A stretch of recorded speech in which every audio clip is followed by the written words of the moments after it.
similar to the experience of what it will environment will see during the launch phase, because the ascent is a crucial mission phase, and the satellite's got to survive that in order to perform the mission. Probably one of the toughest parts for it. Thank you so much, Guy. And now for the first few minutes after liftoff, we'll be watching the action from Baikonur in real time. As the ILS Proton travels easterly downrange, however, our viewers are going to notice some time lags between the actual flight and the display of those events and in the commentary. The reason behind this delay is that an ILS Proton, as it follows its pre-programmed flight path, it will pass out of range of the Baikonur receiving stations. At this point, signals are received by stations downrange and transmitted back to Baikonur. This may cause short delays. And now, Russ Prytula, ILS Program Director, will take us through the final pre-launch stages and through liftoff. Russ? Today's launch of the SES-3 satellite on an ILS Proton is a result of an accumulation of a lot of hard work and long hours. And everyone on the launch team was eagerly awaiting the liftoff. Teams are in their places in the launch bunker, control rooms, ground stations, and communication centers. And the final go for launch polling we mentioned earlier is being completed. In addition to those at the launch site, a lot of hard work to get the project at this stage being done by those watching us live. And we're just seconds away here. We're in the final countdown. We've got just a few seconds left here. 3, 2, 1. And there you have it. We have ignition start. We have liftoff of an ILS Proton rocket from the Baikonur Cosmodrome in Kazakhstan with the SES-3 satellite on board.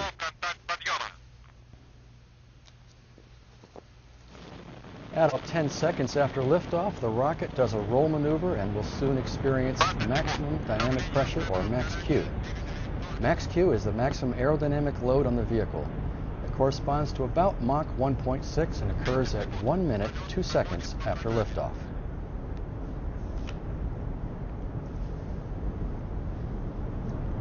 We are 40 seconds into the flight, and everything seems to be proceeding nominally as the vehicle heads in an easterly direction with a flight azimuth of about 61.3 degrees. Some partly cloudy conditions tonight, so we have a limited view of the vehicle tracking downrange. Still discernible, but not as clear as we sometimes have. Looks a little bit better right now. And we have just gone through the period of maximum dynamic pressure.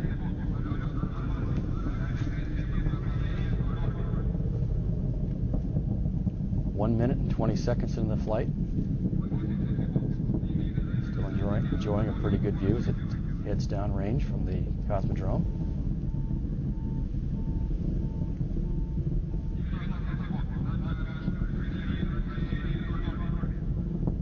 If all goes well, we'll be able to observe at least the first staging event this evening. Just a little bit away from sunrise there in Baikonur. That's why it was a rather dark exit from the launch pad. We are coming up on the first stage's separation from the second stage that is set to occur at 2 minutes into the flight. And just now hitting the 2-minute mark, so we're standing by for confirmation from the telemetry center in Baikonur. You're amending all the people at the launch site. People who put so much work into this, and a lot of hard work has also been done by those watching us live right now, which include ILS headquarters in Reston, Virginia, SES in Luxembourg, and SES World Skies in Princeton, New Jersey, and at Orbital Sciences in Dulles, Virginia. So, Guy, you have a lot of colleagues as well who are watching this, put a lot of work into it. Yes, I'm sure there's people in the Mission Control Center and also in our viewing area. Russ, do we have some confirmations? Yes, we have confirmation that the first and second stages have separated. You saw a visual confirmation. We'd like to actually get the telemetry data, and that's what we have now. And I can tell you that the second stage engines actually ignite while still attached to the first stage, and the exhaust from those engines escapes through the open grid work between the stages. 3 minutes, just over 3 minutes into the flight.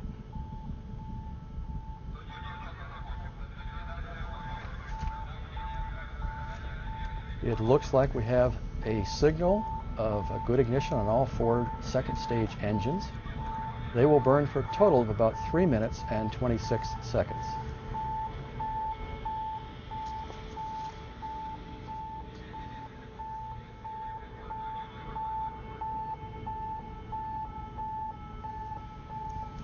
We're now 3 minutes and 40 seconds into the flight.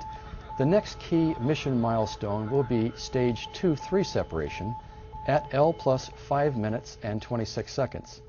24 seconds later, the payload fairing will jettison. Thank you, Russ.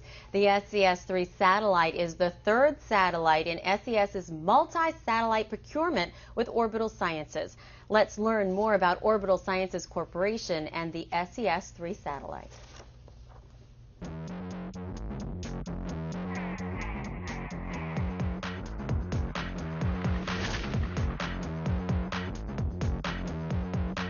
STAR satellites from Orbital Sciences Corporation are the right-sized answer for small to medium GEO communications missions. That's why STAR satellites are the small GEOs of choice for leading global satellite operators as well as regional communications providers.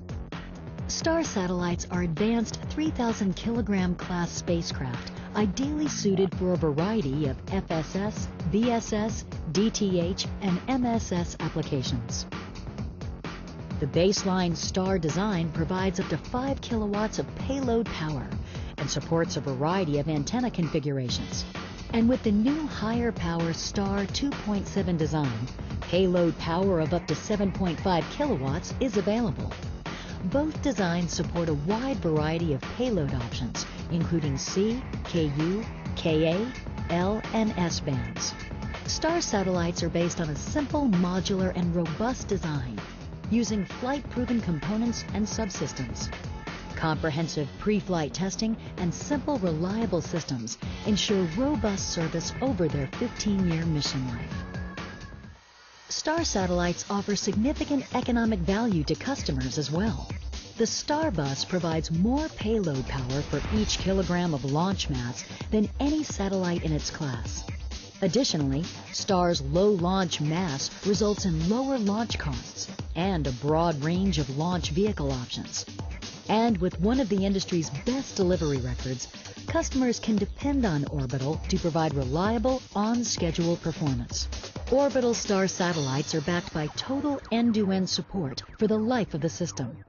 Services offered include procurement of launch services, complete ground systems, telemetry and command software systems, technical training, and full-time anomaly resolution support. When you add it all up, Orbital STAR satellites provide the flexibility, the affordability, and the reliability that the world's leading satellite communications service providers demand.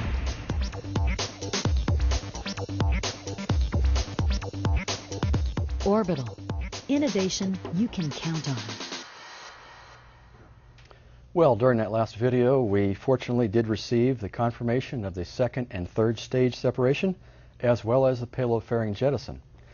The payload fairing jettison occurs at a velocity of about 4,600 meters per second at an altitude of 137 kilometers. Our next major milestone happens in about 4 minutes. That will be the separation of the Proton's third stage from the Breeze M upper stage. The SES-3 mission team for this ILS Proton launch is made up of representatives from ILS, its customer SES, Khrunichev Space and Research Center, and Orbital Sciences Corporation. Here's a message from John Palme, ILS Deputy Vice President for Mission Assurance. Well, it's a beautiful day to put a vehicle on the launch pad. Of course, any day that you put a vehicle on the launch pad is a good day. My name is John Palme. I'm the Deputy Vice President for International Launch Services for Mission Assurance, as well as the Program Director for the OS2 SES-3 mission. I'd like to recognize the true Program Director for this mission, Mr. Ben Muniz. Ben was not able to join us on the campaign, but he's just spent the last 2 years tirelessly making sure that the interfaces were correct and that we were ready to go for the launch campaign. Ben, our thoughts are with you, and we'll look forward to seeing you soon when we get home in a few weeks. I also want to recognize some of the other International Launch Services people that were here to contribute to the campaign. Mr. Mylan Wiley, Ms. Denise Stork, Mr. Mike Hunter, Mr. Preet Cruz, Mr. Kevin Sloan, Mr. Mohammed Ibrahim, Mr. Matt Harris. All of them have spent time here at the Cosmodrome making sure that this campaign ran as smoothly as it did. I'd also like to thank the OS2, the SES customer, and the Orbital Sciences team. They made a campaign a pleasure. And lastly, I'd like to thank my family, my wife, C, my sons, Jeremy and Casey. We're praying for you, and I'll be seeing you soon. And lastly, we always like to go out saying go, and this mission is a little bit special since we're going to add the additional spacecraft Kazsat-2. So let me just close out by saying go Proton, go Breeze M, go Kazsat-2, go SES-3. And now let's hear a translated interview with Khrunichev Program Director Pavel Pasagov about the SES-3 mission. Здравствуйте, меня зовут Павел Писегов, я являюсь директором данной программы в ГКНП. SES-3 spacecraft, manufactured by the Orbital Sciences Corporation, provides direct-to-home TV broadcasting services to end users in the continental part of the United States. SES-3 is the second spacecraft of this series, launched by Khrunichev for its SES customer. In April last year, Proton M successfully inserted into orbit SES-1 spacecraft. The upcoming launch is especially significant for Khrunichev because this is our first dual commercial launch under the contract with ILS. I would like to thank ILS, Orbital, SES and other participants in this campaign and wish them all good luck. On a personal note, Pavel Pasagov is a very good friend and colleague of mine, and I can tell you that today just happens to be his birthday. So we wish a very special happy birthday to Pavel, and what better way to celebrate than with a beautiful launch. No kidding, that's quite a gift to us. And we are coming up on stage 3 separation from the Breeze M. The satellites, together with the adapter, separation system, and Breeze M, are called the orbital unit. At the moment of separation, the orbital unit will be traveling at about 7,300 meters per second, or more than 16,000 miles per hour. About 2 minutes after that, the Breeze M will ignite for its first burn. That burn will last about 4.5 minutes. About 3 minutes after the end of that main engine cutoff, or MECO, the vehicle is scheduled to go out of range of our ground tracking stations. We will lose communications for a little over an hour. So, Russ, what can you tell us about the current status of the mission right now? Well, the confirmations are coming in very well today. While we were away there, we have confirmation of third stage shutdown, as well as the confirmation of the separation of stage 3 from Breeze M, the orbital unit. Those events occurring on time and with nominal conditions. All right. Well, the Proton rocket is able to lift very heavy payloads into orbit. Let's take a moment to learn more about the development of the Proton.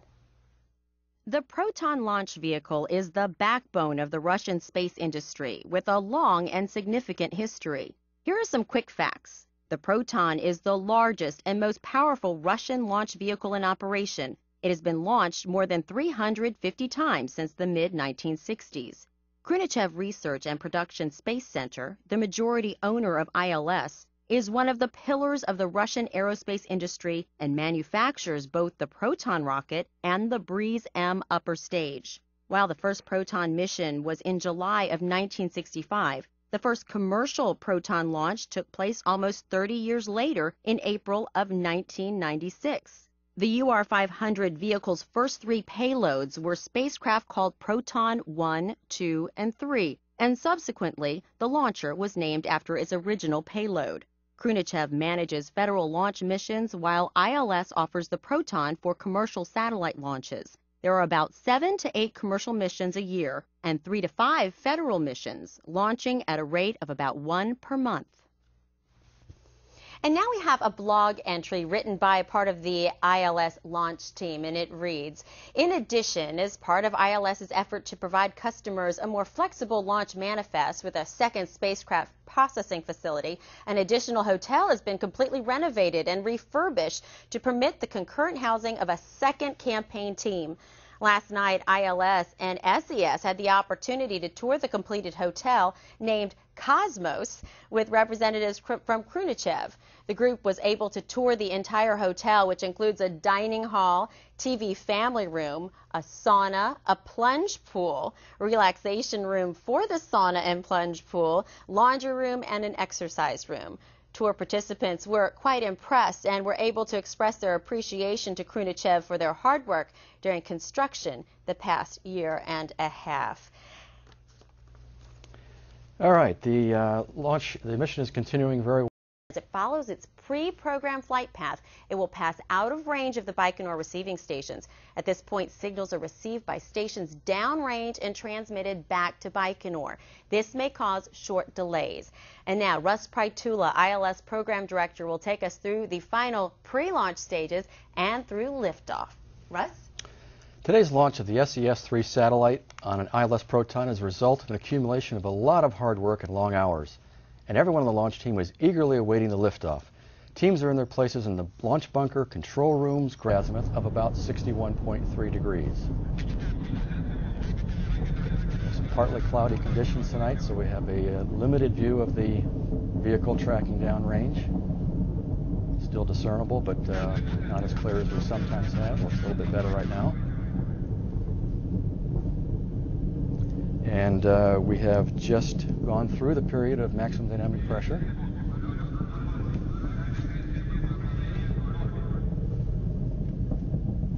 One minute and 20 seconds into the flight. Similar to the experience of what it will environment will see during the launch phase, because the ascent is a crucial mission phase, and the satellite's got to survive that in order to perform the mission. Probably one of the toughest parts for it. Thank you so much, Guy. And now, for the first few minutes after liftoff, we'll be watching the action from Baikonur in real time. As the ILS Proton travels easterly downrange, however, our viewers are going to notice some time lags between the actual flight and the display of those events and in the commentary. The reason behind this delay is that an ILS Proton At about 10 seconds after liftoff, the rocket does a roll maneuver and will soon experience maximum dynamic pressure, or max Q. Max Q is the maximum aerodynamic load on the vehicle. It corresponds to about Mach 1.6 and occurs at 1 minute, 2 seconds after liftoff.